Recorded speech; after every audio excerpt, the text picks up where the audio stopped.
करती ननद भरती बहू। रात के 1 बजे अपने घर के हॉल में शुभम यहां से वहां चक्कर काट रहा था। नहीं आई ना निक्की अब तक?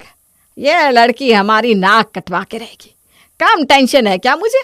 दोनों ही बच्चों की शादी की उम्र है, पर देखो किस्मत, दोनों भाई बहन कंवारे डोल रहे हैं, घर भी बनवाना है। अरे कम टेंशन है क्या मुझे कि ये निक्की अलग ही टेंशन देती रहती है।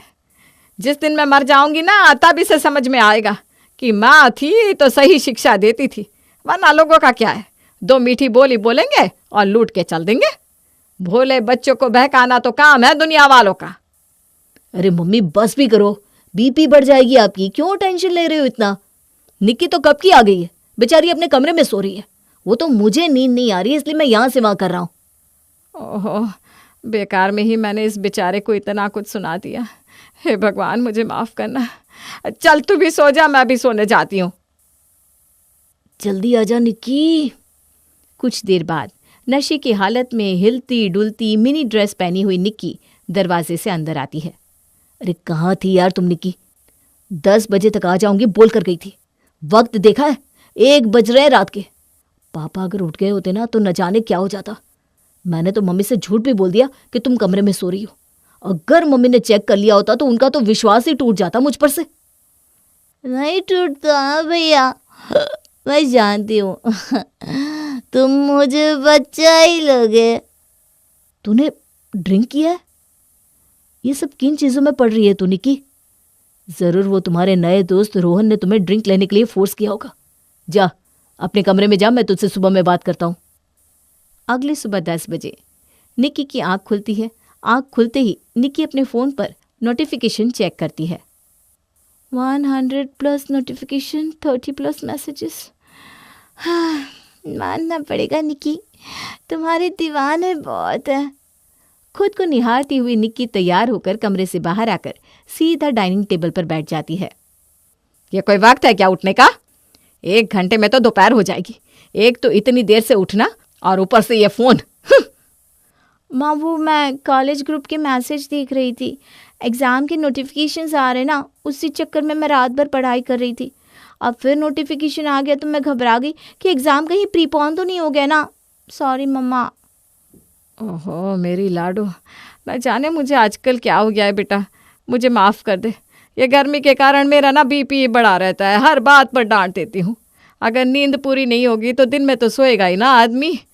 कुछ देर और सोना है तो सो ले बेटा, जा। नहीं मम्मा, आप बस मेरे लिए ना चाउमीन बना दो। अरे 2 मिनट रुक बेटा, अभी मैं राशन वाले के यहाँ से चाउमीन लेकर आती हूँ।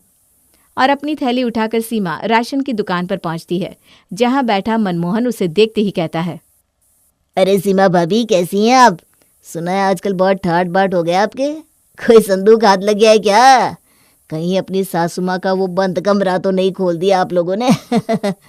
बंटवारा तो हुआ नहीं फिर? ये हरकतें तो आपकी है भैया, भले आप हमारे पड़ोसी हैं, पर चाह कर भी आपके लेवल की सीखना हमारे बस की नहीं है। और हमारे हाथ क्या ही लगेगा? हम तो बस मोटा खाते हैं, मोटा पहनते हैं। अरे मोटा खाने का तो पता नहीं, पर छोटा ज़रूर पहनते। मेरी बेटी बता रही थी निक्की के बारे में कि बड़ी बड़ी गाड़ियों में कॉलेज जाती है और ऐसे कपड़े पहनकर जाती है आजकल कि प्रोफेसर तो उसे क्लास के अंदर भी नहीं आने देते। कल रात को भी किसी पार्टी में गई थी ना, वो फ़ोटो डाली थी उसने इंस्टाग्राम पर, प्रीति दिखा रही थी मुझे। मैंने तो देखते ही आँख मिच ली। तभी वहां खड़ी विमला कहती है, उसकी चिकनी चुपड़ी बातों में आना बंद कर दे सीमा, वरना जैसी उसकी हरकतें हैं ना, कहीं ऐसा ना हो कि उसके कारण बेचारे सोहन की भी शादी दुश्वार हो जाए। ये सुनते ही गुस्से में सीमा अपने घर आती है। क्या हुआ सीमा जी, आप इतने गुस्से में क्यों हैं? जिस माँ की बेटी ऐसी निकल जाए वो तो गुस्से में ही रहेगी ना। वही संस्कार मैंने दोनों को दिए, पर न जाने निक्की को बड़ा करने में मेरी क्या गलती हो गई कौशल जी। मैं तो आपको पहले से ही कहता रहा, पर आपको ही सुनना नहीं था। अब निक्की बड़ी हो गई है, ज़्यादा सख्ती बरतनी भी सही नहीं होगी। मुझे लगता है अब हमें शुभम की शादी कर देनी चाहिए। शुभम की भी अपनी ज़िंदगी है। जब निक्की देखेगी कि सभी अपने जीवन में आगे बढ़ रहे हैं तो वो खुद ब खुद लाइन पर आ जाएगी। और अगले दिन से ही कौशल अपने घर को बनवाने का काम शुरू कर देता है और सीमा शुभम के लिए लड़की देखना शुरू कर देती है। हर वक्त निक्की को उसकी हरकतों पर रोकने टोकने वाली सीमा अब उसे कुछ भी कहना बंद कर देती है। प्रिया के परिवार वाले आने वाले हैं कल, खातिरदारी में किसी तरह की कोई कमी नहीं रहनी चाहिए। सभी के बीच में बैठी हुई निक्की ये सब सुन रही थी और मैसेज करके अपनी फ्रेंड्स को ये सारी बातें बता रही थी। ठीक है ना पापा, हार है तो आने दीजिए। अब किसी लड़की के पीछे हम जमीन पर बीच थोड़ी ना जाएंगे। एक बार प्रिया से तेरी बातचीत शुरू हो जाए, उसके बाद तो उसके आगे ना बीच गया तो मेरा नाम भी सीमा नहीं। कहीं शादी के बाद भैया बदल गए तो? नहीं नहीं नहीं, ये कोई लव मैरिज थोड़ी ना है, अरेंज मैरिज है। जिस लड़की को वो जानते भी नहीं उसके साथ सेटल होने में उन्हें कम से कम 2 साल तो लग ही जाएंगे। मैं भी कुछ ज़्यादा ही फिक्र कर रही हूँ। अगले दिन प्रिया के परिवार वाले शुभम को देखने आते हैं। आइए ना अंकल जी, अंदर आइए। आपको वो घर ढूंढने में कोई दिक्कत तो नहीं हुई ना? नहीं नहीं बेटा, कोई दिक्कत कैसी होती। हमारे साथ हमारी प्रिया जो थी गूगल मैप पर देख देख कर वो हमें रास्ता बताती गई और हम यहाँ पहुँच गए। पहली नज़र में शुभम तो प्रिया का हो जाता है और एक टक उसे देखता ही जाता है, मानो वो अपना दिल हार गया हो। सब हम ही देख रहे हैं शुभम, अंदर चले? अब सॉरी। दोनों परिवारों में बातचीत होने लगती है, पर कोई भी निक्की को भाव नहीं देता और इन सब से निक्की का मन टूट जाता है। हमारी तरफ से ये रिश्ता पक्का है। अब जल्द से जल्द शादी की तारीख निकलवाइए और अपनी प्रिया को अपने घर की शोभा बना लीजिए सीमा जी।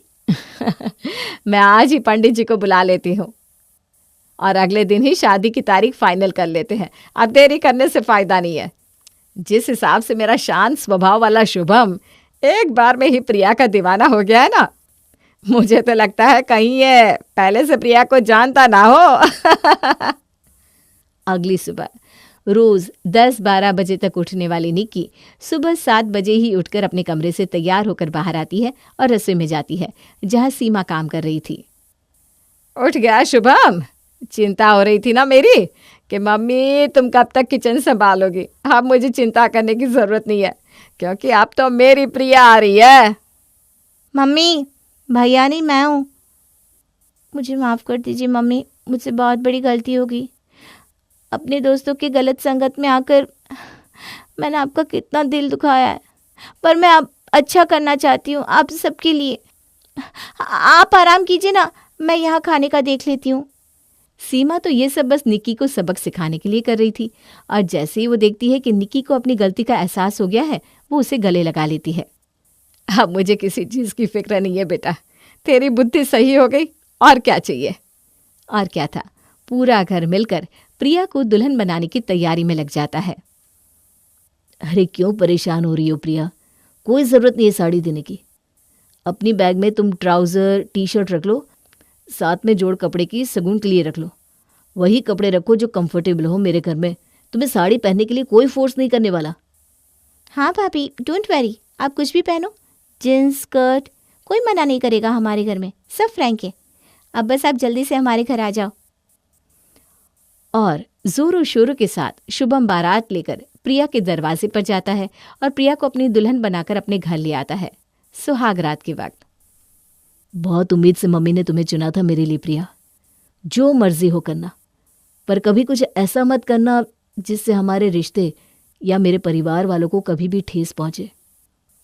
कभी नहीं Shubham, I will never hurt you. और अपनी पत्नी के साथ प्यार भरी बातें करने के बाद थक कर शुभम सो जाता है। तुम्हें कोई कैसे प्यार न करे, कितनी सुंदर हो तुम, इतनी खूबसूरत, कितनी हसीन। मन करता है मैं बस तुम्हें देखता जाऊं। मैं आऊँ तुम्हारे घर? नहीं नहीं नहीं, अभी नहीं, मैं पापा के साथ हूँ। कभी इसके साथ हूँ, कभी उसके साथ हूँ। अच्छा बाबा, एक वीडियो कॉल तो कर सकती हो ना? पागल, रात के 3 बज रहे हैं, सो जाओ ना, गुड नाइट। घर का ये कौन सा शख्स इस लड़की के साथ चैटिंग कर रहा था? शायद ये रात सीमा के घर वालों के लिए बहुत लंबी होने वाली थी। अगली सुबह प्रिया, निकिता और सीमा एक साथ रसोई में जाते हैं और सभी के लिए नाश्ते की तैयारी करते हैं। उसी वक्त विमला उसके घर आती है। एक साथ सास बहू ननद तीनों ही रसोई में। मानना पड़ेगा सीमा तेरी किस्मत को। भगवान ने जब दिया तो छप्पर फाड़ कर दिया। घर भी बन गया, बेटी संभल गई, बेटे की शादी हो गई और बहू भी आई तो संस्कारी। तभी प्रिया के फ़ोन पर एक नोटिफिकेशन आता है जिसे देखकर प्रिया घबरा जाती है। आंटी जी आप बैठिए ना, मैं अभी आई। किसी का फ़ोन आया होगा शायद, अभी आ जाएगी। नहीं मम्मी, मैसेज नोटिफिकेशन साउंड का था ये तो। आइए ना आंटी जी, डाइनिंग टेबल पर चलिए, हम सब नाश्ता करने ही जा रहे थे। बिल्कुल सही वक्त पर आई हैं आप। इसी बहाने इतने दिनों के बाद हम एक साथ नाश्ता कर पाएंगे। सीमा का पूरा परिवार एक साथ खाने पर बैठ जाता है। अरे प्रिया, तुम तो कुछ ले ही नहीं रही हो। ले लेंगे भैया, हम सब भी है ना भाभी का ख्याल रखने के लिए। आप बस अपने प्लेट में जो रखा है ना वो खाना खत्म कर लो।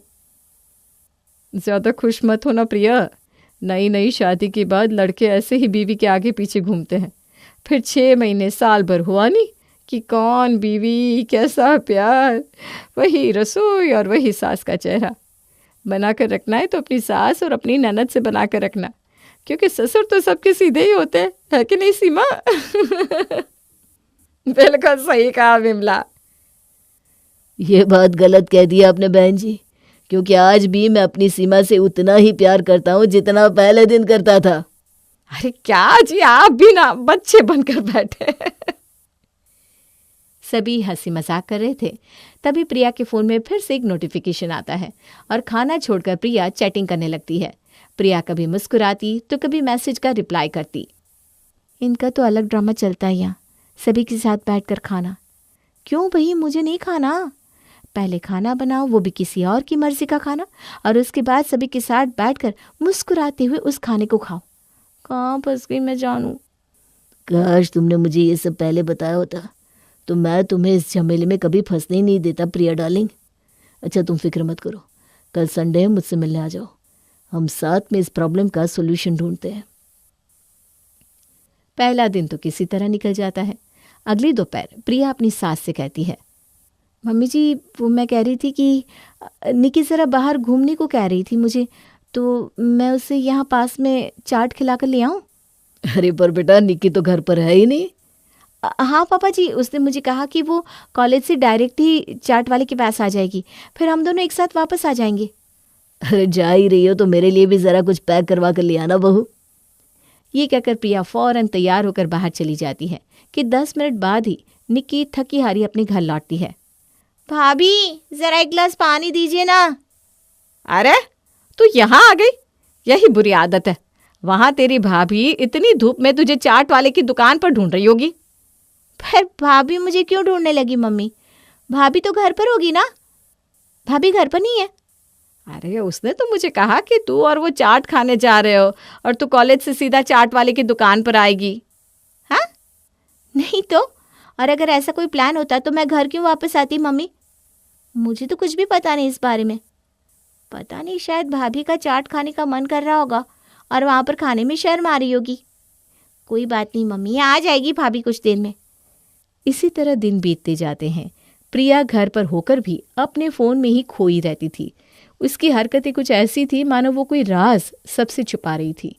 इसी बीच एक शाम निक्की अपनी मम्मी के पास भागते हुए जाती है और कुछ तस्वीरें दिखाते हुए कहती है, ये कैसे कपड़ों में पोस्ट किए फोटोज़ मम्मी भाभी ने? स्क्रीनशॉट लेकर वो बगल वाले विष्णु ने भेजा है मुझे। अरे मुझे तो पता ही नहीं था कि भाभी इंस्टाग्राम पर है। उन्होंने हम सबको ब्लॉक करके रखा है। हमें छोड़कर पूरी सोसाइटी भाभी के अकाउंट में ऐड है, और ऐसे कपड़ों में पोस्ट। शराब, दारू, सिगरेट के बीच अच्छा लगता है क्या मम्मी? कमेंट तो देखो। उफ, छी छी छी छी। शुभम के साथ तो बहू ऐसी किसी जगह पर गई भी नहीं। ये किस जगह की तस्वीर है? और ये पास में किसी लड़के का हाथ भी दिख रहा है। ये आए दिन बहू किसी न किसी का नाम लेकर बाहर भी जाती है। मुझे तो कुछ गड़बड़ लग रही है। कहीं बहू का कोई पुराना प्रेम संबंध तो नहीं? क्या किस्मत है ना मम्मी, कोई ना कोई प्रॉब्लम लगा ही रहता है जीवन में। पर अभी तुम कुछ मत करना, क्योंकि हमें कुछ पता नहीं है ना कि सच क्या है। ये सब तो हमारी सोच है, सच तो बस भाभी जानती है। एक शाम सीमा रसोई में चाय बना रही थी कि उसकी नज़र खिड़की के बाहर चक्कर काट रहे एक लड़के पर पड़ती है। ये लड़का फिर यहाँ आ गया? पिछले 2 हफ्तों से देख रही हूँ ये लड़का हमारे घर के चक्कर ही काटता रहता है। आज मैं इस लड़के को नहीं छोड़ूंगी। सीमा सीधा बाहर निकलती है और उस लड़के से कहती है, ए लड़के, क्यों हमारे घर के चक्कर काट रहा है? क्या बात है भाई? तभी भागते हुए अंदर से प्रिया आती है। छोड़िए ना मम्मी जी, वो हमारे घर के अंदर थोड़ी ना आ रहा है। बाहर तो कोई भी कहीं भी घूम सकता है ना, क्यों बेकार में किसी अनजान लड़के से लड़ना। बेबी, क्यों सुनती हो तुम इन लोगों के ताने? चलो मेरे साथ। और सभी की आंखों के सामने ही प्रेम बेबी बेबी करते प्रिया के पीछे उसके घर के अंदर आ जाता है। ये सब क्या हो रहा है? और ये लड़का कौन है प्रिया? हे लड़के, कौन हो तुम? डरो मत प्रिया, तुम्हारे घर वाले मेरे रहते तुम्हें कुछ नहीं कर सकते। ये नहीं जानते मैं कौन हूं। कौन हो तुम इसके? भाई तो नहीं हो, ड्राइवर हो क्या? अरे तू कौन है बे सुतले बाम? मैं पति हूं इसका। प्रिया की अब तक शादी नहीं हुई है और तू उसका पति है। अच्छा, फिर ये लड़की तो उसकी बेटी होगी। वो मेरी ननद है।